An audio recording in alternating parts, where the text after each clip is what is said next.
Assalamualaikum warahmatullahi wabarakatuh.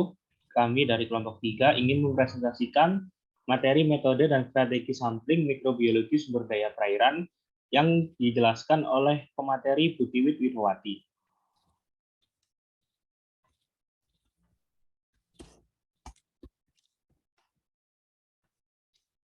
Selanjutnya, ini adalah anggota kelompok 3. Yang pertama ada saya sendiri, Ilham Oktavia Pratama.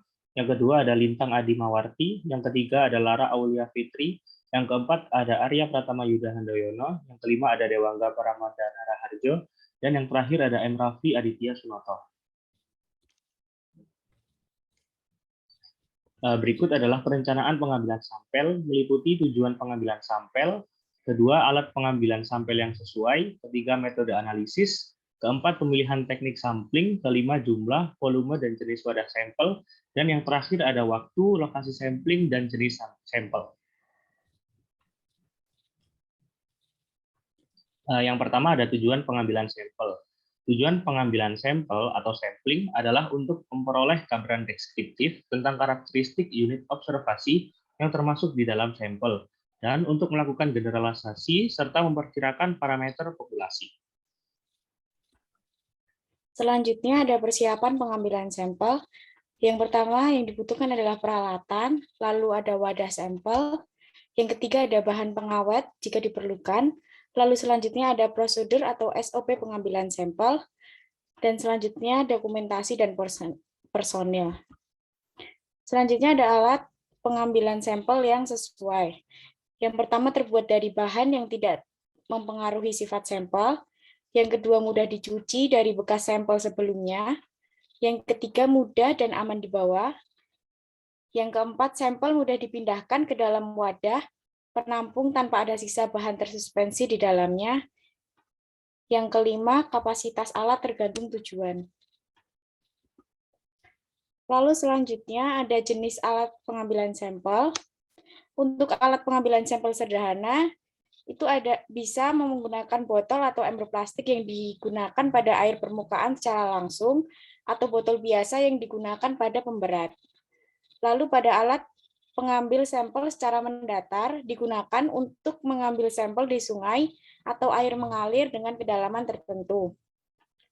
Lalu untuk alat pengambil sampel secara tegak digunakan untuk mengambil sampel pada lokasi yang airnya tenang atau alirannya lambat. Contohnya danau, waduk, muara sungai pada kedalaman tertentu.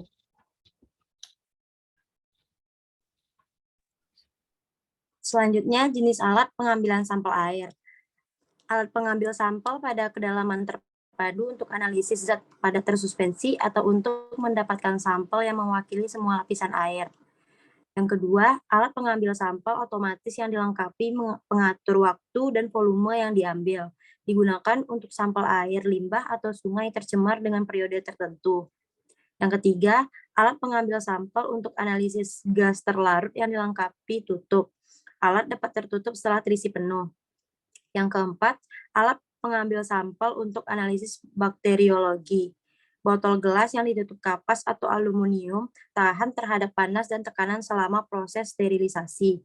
Yang terakhir, alat pengambil sampel plankton berupa jaring berpori 173 mes per inci, contohnya jaring plankton nomor 20 per SI.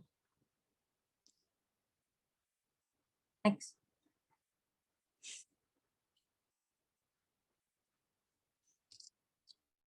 Selanjutnya, prosedur pengambilan sampel. Yang pertama, menentukan lokasi dan titik pengambilan sampel. Yang kedua, menyiapkan wadah dan alat pengambilan sampel. Yang ketiga, mengambil sampel sesuai titik sampling dan memasukkan ke dalam wadah sesuai peruntukan analisis. Yang keempat, memberi label pada wadah sampel. Yang kelima, mencatat kondisi lapangan dan pembuat peta lokasi. Menentukan uji parameter lapangan, contohnya suhu, pH, DO, kekeruhan, DHL, TDS yang dapat berubah dengan cepat dan tidak dapat diawetkan. Selanjutnya, melakukan pengawetan sampel sesuai peruntukan analisis. Kemudian pengemasan dan pengangkutan sampel ke laboratorium. Dan yang terakhir, mencatat nama sumber air, tanggal, dan jam pengambilan keadaan cuaca, bahan pengawet yang ditambahkan, dan nama personil. Next. Selanjutnya, volume pengambilan sampel. Yang pertama, analisis sifat fisik air sebanyak 2 liter. Yang kedua, analisis sifat kimia air sebanyak 5 liter. Yang ketiga, analisis bakteriologi sebanyak 100 liter. Dan yang terakhir, analisis biologi air sebanyak 0,5 sampai 5 liter. Untuk wadah sampel, yang pertama terbuat dari bahan gelas atau plastik. Yang kedua dapat ditutup dengan kuat dan rapat.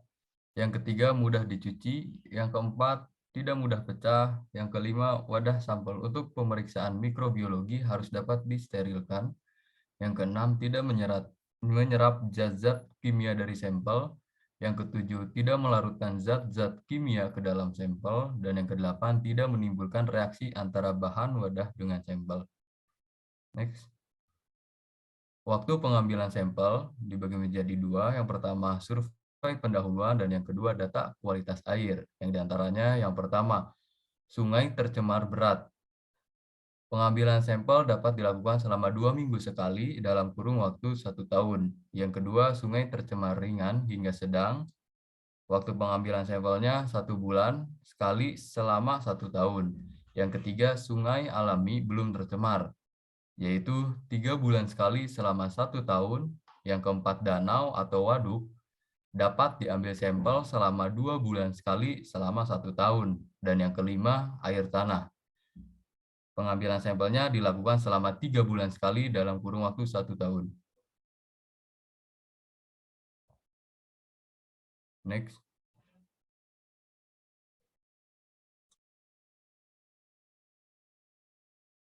Yaitu air permukaan, ada sungai atau sumber air alami atau belum tercemar, sumber air tercemar, sumber air termanfaatkan. Dan yang kedua, danau atau waduk. Tempat masuknya air sungai ke danau atau waduk. Tengah danau atau waduk, lokasi air termanfaatkan, dan tempat keluarnya air danau. Selanjutnya ada lokasi pengambilan sampel. Yang pertama, air tanah, yaitu hulu dan hilir lokasi pembuangan sampah atau industri. Yang kedua, hilir daerah pertanian yang menggunakan pupuk dan pestisida kimia insektif. Yang ketiga, sumur produksi air tanah untuk kebutuhan sarana umum. Yang keempat, sumur di daerah pesisir.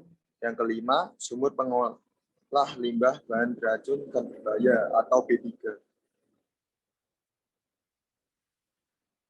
Selanjutnya ada penentuan titik pengambilan sampel air permukaan.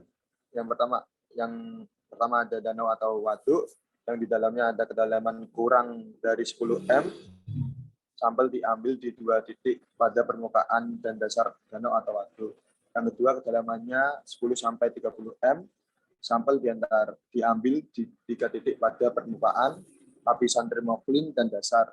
Yang ketiga, kedalamannya dari 30 sampai 100 meter. Sampel ini di titik 4 pada permukaan lapisan termoklin di atas hipolinion dan dasar danau. Yang keempat, kedalamannya lebih dari 100 meter. Titik pengambilan sampel dapat ditambah sesuai keperluan. Next.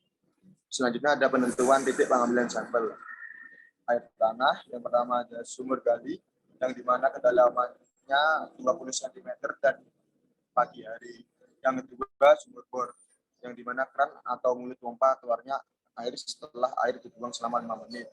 Yang ketiga, sumur bor eksplorasi, yang dimana pada titik yang telah ditentukan sesuai keperluan eksplorasi. Yang keempat, sumur bor observasi, yang pada dasar sumur setelah air dalam sumur dikuras habis sampai 3 kali. Yang kelima, sumur produksi, yang pada keran atau pompa keluarnya air. Selanjutnya ada pengambilan sampel untuk analisis mikrobiologi. Yang pertama ada air, tanah, dan tanaman air.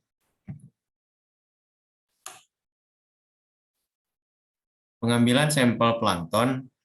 Sampling dilakukan pagi dan sore hari. Sampling fitoplankton menggunakan plankton net dengan mata net berukuran 60 H. Diameter mulut jaring plus minus 30 cm, dan untuk zooplankton mata jaringnya 100 m, di diameter mulut lebih dari 80 cm. Yang pertama ada secara konvensional, air ditimba dengan ember volume 10 liter pada kedalaman 50 cm sampai permukaan badan air. Air disaring dengan planktonet, lalu pengambilan air dilakukan 10 kali, dan air yang tertampung dalam kon plankton dipindahkan ke botol sampel. Lalu ada secara horizontal, planktonet diikat dengan tambang, kemudian ditarik minimal 10 meter. Planktonet ditarik dengan kecepatan 1 mil laut per jam. Air yang tersaring dalam kon plankton dipindahkan ke botol sampel plankton di dalam jaring dibilas 3 kali. Lalu ada pengambilan sampel mikroba dari air. Air permukaan secara langsung, botol dengan volume paling sedikit 100 ml disterilkan pada suhu 121 Celcius selama 15 menit atau di oven dengan suhu 150 Celcius selama 2 jam. Lalu botol steril dipegang di bagian bawah dan dicelupkan ke sedalam plus minus 20 cm di bawah permukaan air dengan posisi mulut botol berlawanan dengan arah aliran. Lalu air permukaan secara tidak langsung dari jembatan atau lintasan gantung. Botol steril dengan mulut tertutup, kertas aluminium diikat dengan tali dan dipasang pemberat di bagian dasar botol.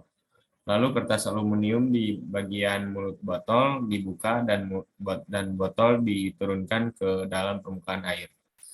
Lalu tali ditarik, kemudian sebagian isi botol dibuang hingga 3/4 volume botol.